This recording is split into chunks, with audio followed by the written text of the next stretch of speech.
The latest research examining lipoprotein A, or Lp(a), paints a troubling picture of its deepening role in the global burden of cardiovascular disease, specifically heart attacks and strokes, across populations in both Asia and Europe. This new study, published in Circulation, builds on previous knowledge about Lp(a) in European populations and confirms that elevated levels are similarly dangerous for East Asians.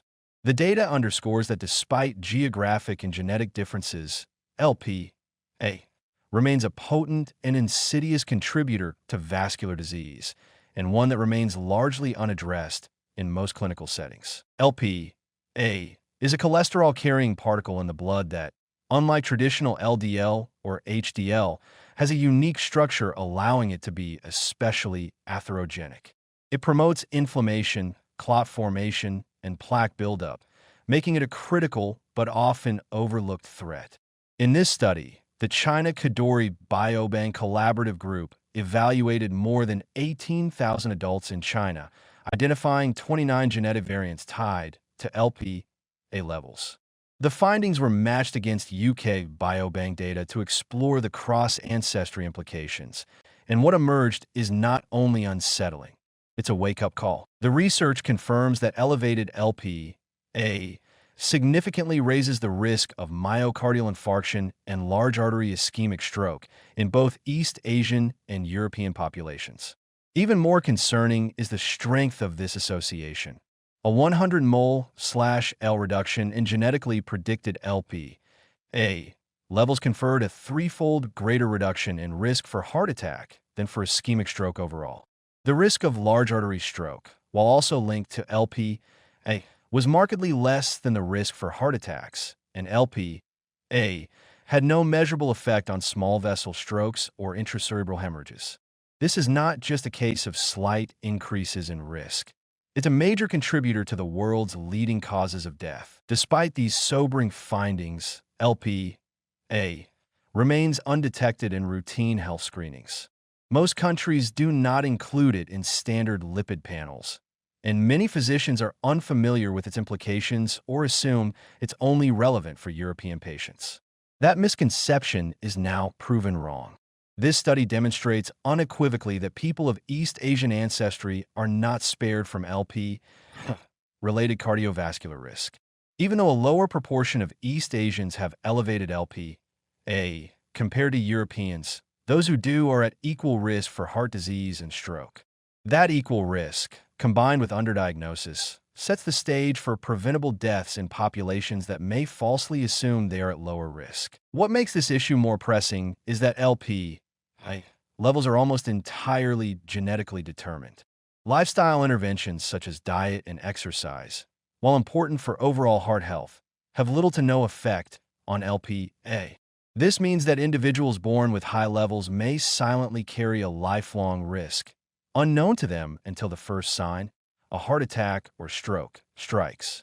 With no widely available treatments specifically targeting Lp(a) currently approved, individuals are left in a dangerous limbo, tested too rarely, treated too late, and in many cases, not treated at all. Pharmaceutical companies are developing Lp(a)-lowering therapies, but these are still in trials or early approval stages. In the meantime, millions of people may remain unaware of their genetically programmed risk.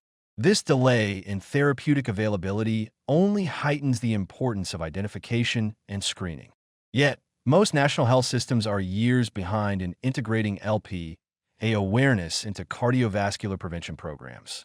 In fact, the inertia surrounding Lp mirrors early hesitancy around other risk markers like LDL before statins became commonplace. Adding to the danger is the silent progression of the diseases associated with high Lp(a).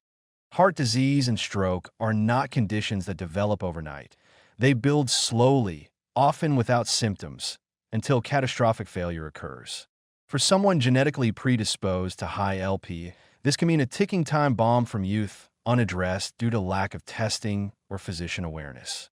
The idea that we have a well-known biomarker strongly linked to the most common causes of death and still do not test for it routinely represents a major failure of modern preventive medicine. Moreover, The widespread assumption that LP is only a concern in European ancestry may be misleading clinicians in East Asia and other regions with growing cardiovascular burdens. This study makes it clear that LP-related risk does not respect ethnic boundaries. Cardiovascular disease is already on the rise in many East Asian countries due to lifestyle changes, increasing obesity, diabetes, and aging populations. The added danger of underdiagnosed LP risk could push these health systems into crisis if not addressed proactively. The study also hints at a grim irony. East Asian populations may have lower average levels of LP, but for those with genetically elevated levels, their risk is just as high. This false sense of security, assuming that low population averages translate to low individual risk, can blind both patients and clinicians to the need for testing. Ultimately, the message from this data is not just scientific, it is urgent. LP poses a significant, often hidden, risk for cardiovascular death across populations. Yet it remains undetected, untreated, and in many countries, even unknown. With genetic tests becoming cheaper and more accessible, there is no reason not to begin widespread screening for LP in both high-risk individuals and the general population. The alternative is to allow another generation to suffer preventable heart attacks and strokes due to a gap in our public health priorities. Ignoring LP is no longer a matter of oversight. It's a matter of negligence. The time to act is now, before the numbers climb higher and the warning signs are buried under the weight of another avoidable crisis.